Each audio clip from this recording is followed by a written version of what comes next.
Gardening trends are directly related to the economy and weather factors. The United States is seeing one of the largest shifts than ever before in how people garden and how homeowners are landscaping their yards. With smaller yards, American gardeners are becoming more creative in the limited space that they call their own. While the rest of the world has gardened in small yard spaces for centuries, we're just learning some of their secrets to making small work.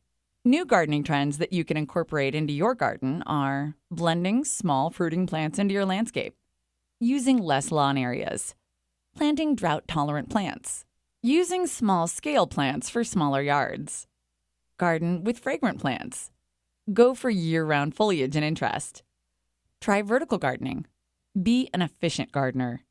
Europeans have grown small fruiting plants alongside their flowering shrubs and cut flowers for centuries.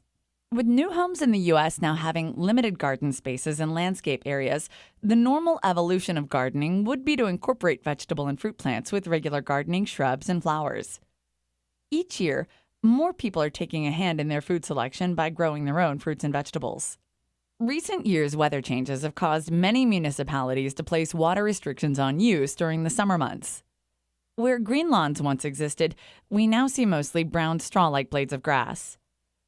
Homeowners are turning to lawn substitutes, such as ground covers, ornamental grasses, wildflowers, and other low-growing flowering perennials.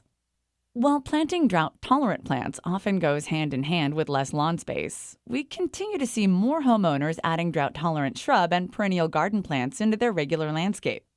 Never before have so many smaller-sized plant versions of many of the longtime favorite landscaping plant varieties been available. More homeowners and apartment dwellers alike will seek out these smaller-sized shrubs and trees for their limited growing areas. Whether it's nostalgia or just the sincere desire to stimulate the olfactory, old-fashioned flowering shrubs and fragrant herbs are becoming quite popular once again. Smaller wallets have forced consumers to weigh out their purchases. Buying plants is no longer an impulse. Gardeners are looking for plants that will add life and longevity to their gardens throughout the year. Vertical gardening is quickly catching on in urban areas. While apartment dwellers with balconies, condo residents with tiny decks or patios, and row houses are great candidates for vertical gardening. Though any gardener can create an upward growing garden anywhere. Home gardeners are beginning to practice techniques such as composting, mulching, filling in open spaces with additional plants, and recycling things from their gardens. These efforts will help limit the need for fertilizers, pesticides, herbicides, and supplemental watering. Whether you're starting out or updating an existing garden, incorporate these new gardening trends.